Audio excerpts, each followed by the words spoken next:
Shavua Tov, a gute Woche. I want to tell story number 74.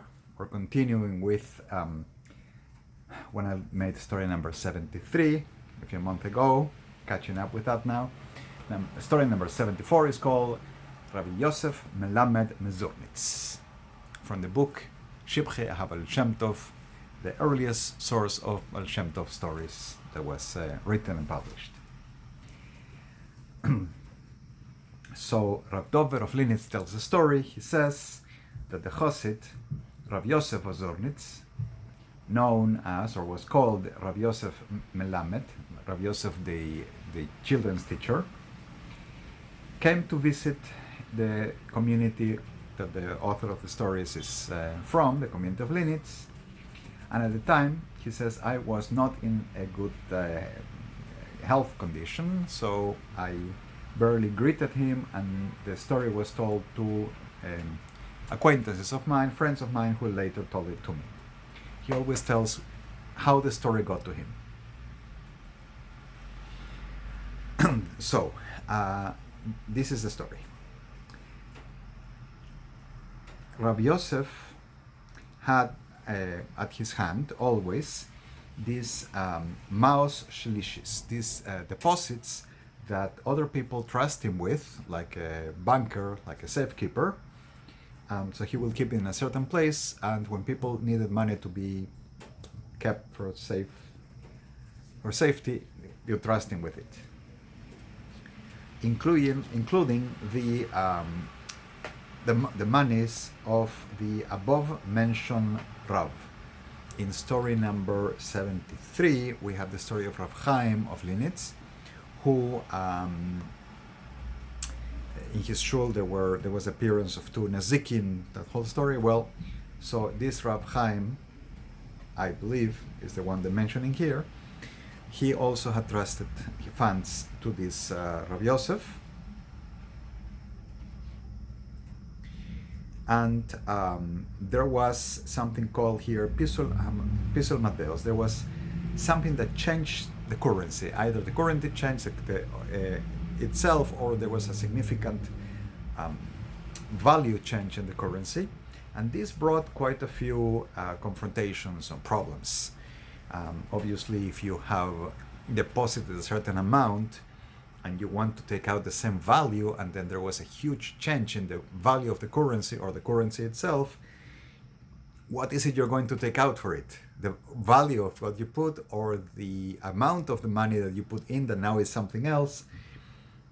So when he comes and has this dispute with Rav Yosef of how much he wants to take out and how much he can be given, Rav Yosef says, let's go to the Magid, the Mesrichel Magid, the main, not only the main disciple, but the continuation of the Baal Shem Tov, the leadership of the Hasidic movement, is the Magid of Mesrich. And he will do a parsha between us. He will do an agreement between us, what to do about you deposited a certain amount that I should give you back, and now there is a change in the value of the currency, and what do I do? And the Rabbanit, the Rebbetzin, went, I guess, instead of Rav Chaim, instead of the person who has this disputation. It was mentioned in a story, I think story number 65, that often in those days the women were in charge of business and price negotiations and those things. So the wife of the Rav comes with Rav Yosef to the Magid, and he comes to a certain agreement with them, tells them something, and they come to an agreement. And this Rebbetzin goes back home, and Rav Yosef stays longer by the Magid, with the Yechidus, the private meeting with the Magid. And the Magid tells him, this Rebbetzin, this Rabbanit,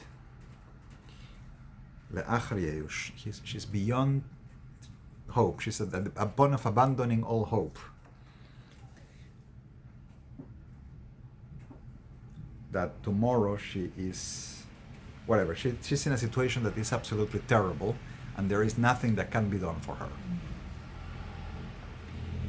And the next day, this Romanit, this Rebbetzin, start feeling birthing pains, like she was going to give birth, and she understood that she was in a rather difficult situation. This was not going to be an easy delivery, and she called for this Rabbi Yosef to come, and she says to him to, forgive me, but I need to ask you to please go to the Maggid and bring him a pidyon nefesh from me. A pidyon nefesh, a rescue of the soul.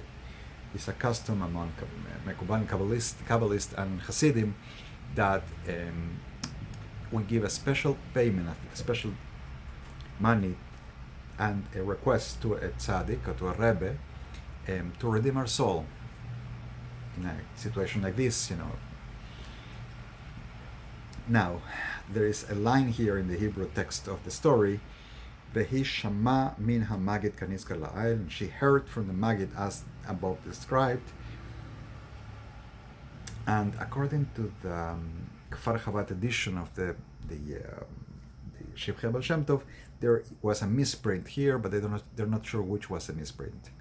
Either Vehi lo shama, she didn't hear what the Maggid had said about her the night before, that there was no hope, so she's still going like, I need help, give a pidyon nefesh to the Maggid, or Vehu shama min ha-Maggid, that he connected to what the Maggid has said before, so he says, oh, I know the situation is really, really, beyond hope. Let's do a pidyon nefesh, let's do something to rescue you. The second seems to be most likely interpretation of what that sentence means or was meant to mean. So he said to her, the Rabbi Yosef says to this Rebbetzin, to give him the key of the box where she kept her money, her safe box, that I should be able to take from there all that I want, in order to bring the pidyon nefesh to the Maggid. So this is not just a formal situation. You make a letter and give a pan with, $5. This meant a huge sacrifice, to give everything she had for the rescue of her soul. So he says, if you allow me to take from there everything, I'll go to the Maggid. And if you don't, then I won't. So she gives him the key, go and take everything. And gives him also a paichele. I had to look that up. Paichele is a kerchief that the women in those days used to cover their hair underneath the other cover that they used.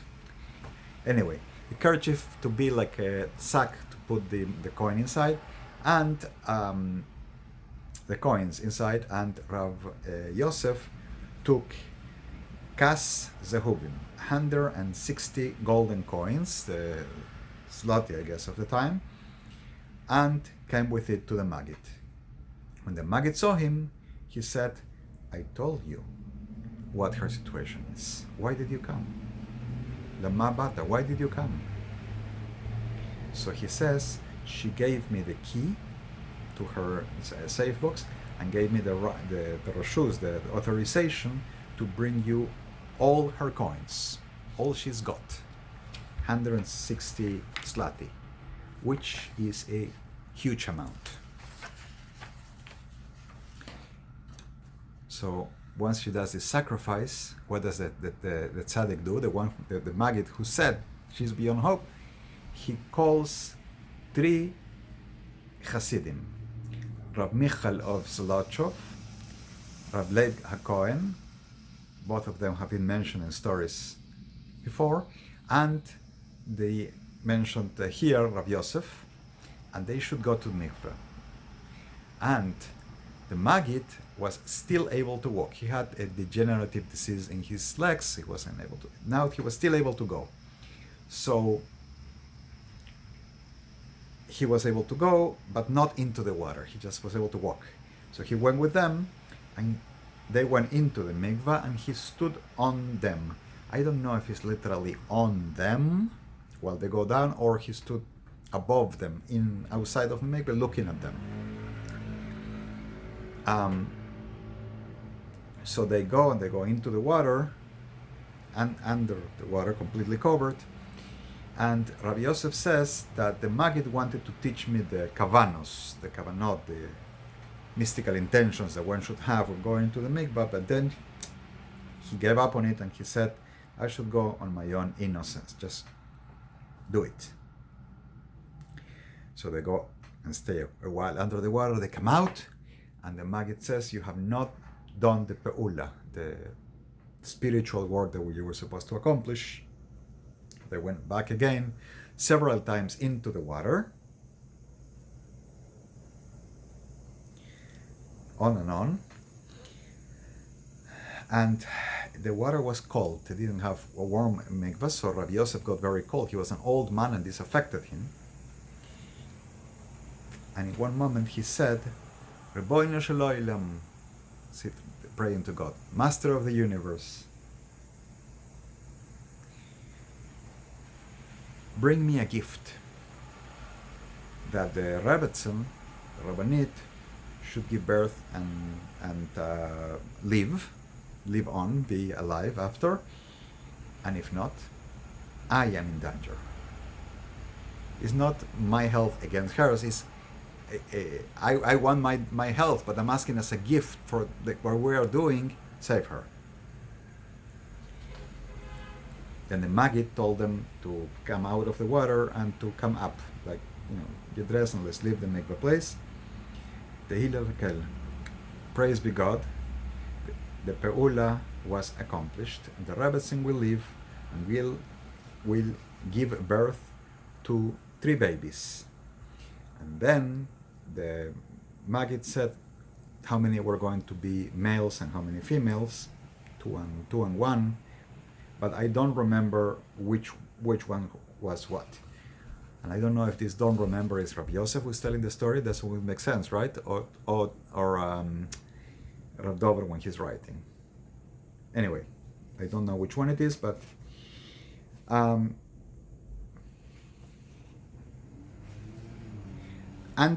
prior to going to the mikvah, the Maggid had ordered that they prepare a hot food with lots of spices for Rav Yosef, knowing that he was going to come cold.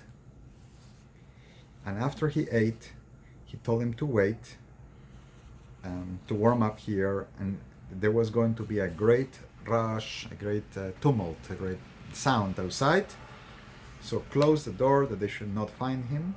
He should be like they're isolated until the Rebbetzin gave birth and lived, gave birth to the 3 babies and continue being alive. Wow, I hope it was clear enough. This was the story. שבוע טוב, הגוטבוך, פסח כשר ושמח, a kosher und freilichen Pesach, or a kosher and happy Pesach. Translating the stories and giving them over in English and Spanish. I am also translating and writing them over the whole book into Spanish. So I appreciate all contributions for the efforts of doing this to keep the channel going, as well as the future publication of these stories, the whole book, Be'ezrat Hashem, God willing, in Spanish.